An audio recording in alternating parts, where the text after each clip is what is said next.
These gentlemen are pioneers in the game. Let's not get it twisted for a second. They are the first to fuse jazz with soul and hip-hop, and the first to use house music producers, inspiring artists such as The Roots, Common and Kanye West. And, we'll come on to this later, they are responsible for, let's call it the upbringing of a certain Q-Tip, having worked with De La Soul and A Tribe Called Quest. Jungle Brothers are in the building. What's going on? Yo, what's good, man? Introduce yourselves to the people one by one. Yo, what up? This is Bam from the Jungle Brothers. What up? This is Mike G. Jungle. Welcome. In the back. Sweet Daddy in the back, hold it down, sound system. Might as well get involved. What's going on? Welcome to London. You've been here before. You've done your thing here before, of course. You were telling me off air that you've been coming here since 1988. Absolutely, absolutely. Damn, This they're is living like out here, right? home away from home. Word Yeah, up. amazing. Class. Well, as part of the Native... No, I was going to say as part of the Native Tongues Collective, you sort of brought the whole idea together. You were sort of the leaders of the Native Tongues Collective, correct? We came first. Yeah, exactly. It just happened organically, really. Yeah. Like Mike and I and Sam, we was recording already in high school and had records coming out. Yeah.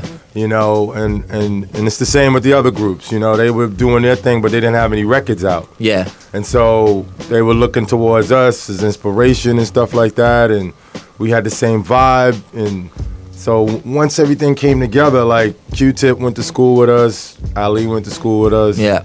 So they developed their name. I gave them their name, Tribe Called Quest. Yeah. And Q-Tip's Amazing. name. Yeah. And so it was like we were conceptualizing stuff together, just hanging out, kicking it, making music, whatever, Yeah. And then we met De La Soul in Boston at a gig, and I introduced him to Tribe Called Q-Tip. Yeah. And it's just connecting the dots. And then at some point when De La got their album finished off, they called us in just before we came to UK to tour. Yeah.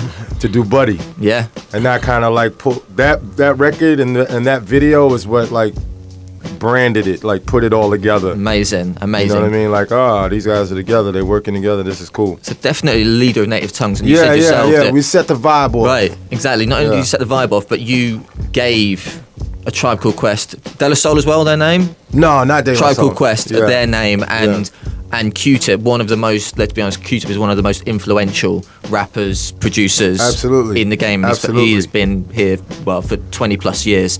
How Absolutely. did his name, because we were talking off air about what his name was before. And Don't blow him thank God, up. I'm not gonna lie, thank God you changed it, let's be honest. But what was it before, and how did the whole name change come about? Did he come to you for advice, or?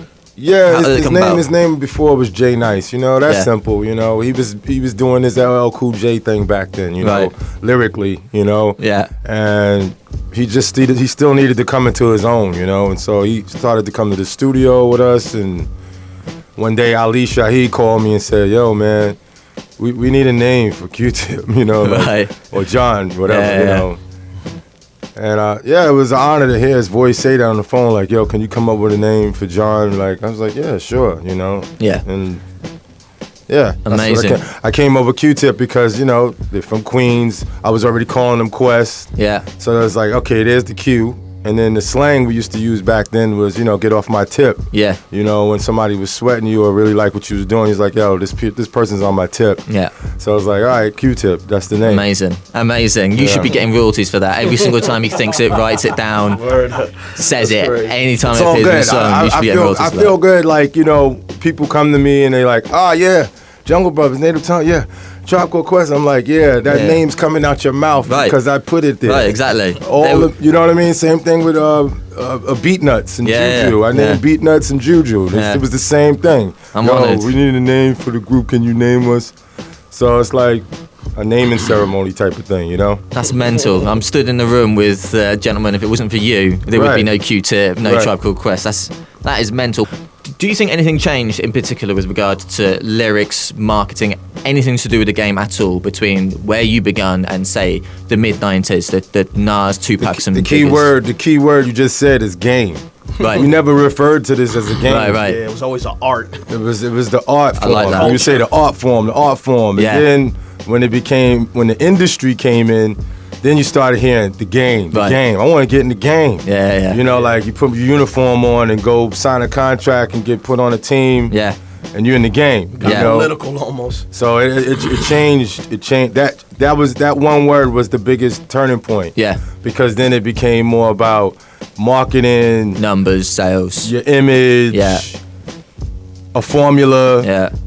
numbers, sales, politics. Yeah. That's when you started hearing Wu-Tang saying, "Yeah, we in the club polying." Yeah. Like they talking business. You know Yeah. what I mean? In the club, Yeah. they're not dancing no more. You Right. know what I mean? It's like, let's get these drinks and talk this business, move and shake. You know, Yeah. get put on. You know, and it's like that's what changed the whole thing.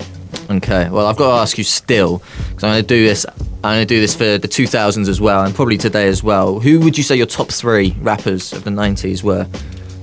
Man, I'm revisiting that era right now, and I'm like, wow, I gotta put Ice Cube up Wow. there. I Okay. was just listening to Ice Cube the other day. Yeah. Gotta put him in there. yeah, Ice Cube, any more for any good more? writer. Daddy, Ice Cube Daddy. is a good writer, Yeah. 90s MCs. really good writer. Any 90s MCs? Mike G. There you go. Sorry, I didn't- Jungle Brothers. Of course, yeah, of course. Of course, of course. All right. I like DMX, his performance skills. I like his performance skills a lot. Of course, yeah. And his songs too. Yeah. We're going to bring it up to today, because at Westside we're old to new school, so we play everything from Jungle Brothers right up to Rakim to Nas to, right up to today, Eminem, and Yeah. so on and so forth. Yeah. Bring it right up to date, because there is a massive divide, not only, like in rap and hip-hop, there is a massive divide between people that hate everything about the new school, the commercialization, how it's, Yeah. as you were saying, the industry is a game now. Yeah. And then there are people that it is what it is. People are out to make money, so they're out to make those party records. And then there's also other people that say, no, it's as good now as it ever has been with some of the rappers that are coming through. What would you say about today? It's definitely not as good as it ever has Right, been. right. That's for sure. Right. It's just different now. But Like really I different. listen, I watch cats freestyling and stuff like that. Yeah. And I hear some clever. I like the clever lines. Yeah. I'm a songwriter. I write songs, so I listen to the lines. Yeah. You know what I mean? I'm not going to be offended, by the way. If you want to say today's rap is garbage, Nah, I'm absolutely be my not guest. even on it. I'm not even on it like that. a 'cause lot of stuff I out think there. there's a lot of alternative rap today. A lot Yeah. more of that today than back in the day. You Yeah. know, No like doubt. there's like Childish Gambino. There's I was gonna Chance the ask. Rapper. Yeah. Who you feeling in today's game? Childish Gambino and Chance the Rapper, you said. Yeah. The acid rap. Yeah. I'm digging that. Any more for any Wiz more? Khalifa. Yeah. I'm digging that, like the flows and everything. You know what I mean? You- I see it for what it is. Yeah. I don't say, "Hey, you're not Grandmaster Caz. You're not Biggie Smalls." I don't Right. put those two in the same room. Right. You know, I just find a way in, and then See the accept positives it in for what it everything. is. Right. You know, if it's garbage, if it's some garbage, like just for party music. Yeah. With no substance. Yeah. Then that's what it is. Yeah. I'm not gonna shout that out. Right. I'm not even gonna put any energy into that. You Fair know what enough. I mean? But if these cats is coming out another way with the clever lyrical wordplay and all of that stuff, Yeah. then I'm listening. You know what I mean? Because there's smart metaphors that come out of that. I was going to ask you, because I've got 3 rappers written down here that say, let's call them the most popular in today's music, and they're Yeah. considered the new school as well. Yeah. So I was going to ask you to sum these rappers, if you've heard their music, up in one word. So first, Rick Ross. And believe me, look, Why? I would say game. Game. Any others? Any other words? Game. That's the perfect word. You yeah. put a- Game. So he's following the game and making it into a game as opposed to the art form it is. French Montana. I'll probably have to I say only know game. one record from French Montana. Which one is it? The one where they used the sample from the '90s with the horns. The first single he came out with. Bam, bam, bam, bam. You tell him. Shot caller. Shot That's the caller. one with the Right, horns. right. Yeah. Okay. Feeling it? Feeling him? No. Feeling yes? that record. Yeah. Feeling that record. Okay. That's a dope record. I'll drop 2 more in. Drake. It's He game. divides opinion. Game again. Yeah. Okay. But he's clever though. I actually like He's it. clever. The way he plays both scales. You Yeah. know what I'm saying? He tips him hard. Yeah. With his Yeah.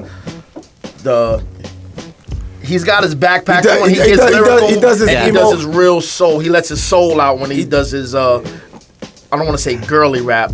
As a diss. Not as a diss, but he gets, he lets it out. Sensitive. Playing He that. talks about his feelings.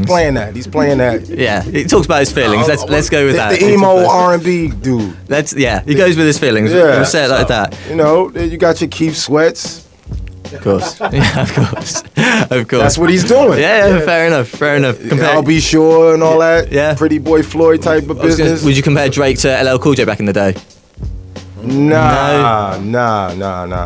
Of course, if you play in the Pretty Boy Floyd category, right? Yeah, but lyrically and as artists, nah. LL had his power. Yeah. Yo, he came out more on some rock and roll ish. You know what I mean? Yeah, on the first album, Radio, with Rick Rubin producing it, and Uncle Jazzy J, hip-hop. he was like rock and roll, like Rock the Bells. Yeah. It's like a rock record. I was thinking of LL Cool J. I Need Love. I was thinking of that record when we were talking about Drake. That's Drake mode right there. Right, exactly. That's where LL too, though. That's where he went afterwards. Exactly. That's what I was thinking. Is there any plans of anything? Are you making a comeback in time? We got kind of a promo single going out right now. It's Way Back. We got Bam. He just dropped the EP with Duro. Yep. So that's for you. Thank you very much, Bam and Mr. Darrow. Thank you very much. Got some instrumentals on there and some vocal mixes on there. Amazing. Just shot a video for that. That's up on YouTube. That's on YouTube. Work that. Tell the people where they can get at you on YouTube, on your Twitters, if you do your Twitter and all Twitter, that kind of thing. Jungle Brothers for Life. .com. You do that Instagram thing, Jungle right? Brothers for Life on Instagram. You do that Facebook thing, right? Yeah, I do the Facebook thing. That's facebook.com/Nate Genius. Amazing. The letter N, the number 8, and Genius. Nice. And YouTube channel. Where can they find you on YouTube? Apart from typing Jungle Brothers Jungle in? Brothers for Life. Cool. Same thing. Jungle Brothers, the number 4 Life. And anytime, if you Google Jungle Brothers, the number 4 Life, you will see the brothers. Simple as that. Yep. Gentlemen, it's been an absolute pleasure. Thank you very much for joining me. Thank you, man. Thank you.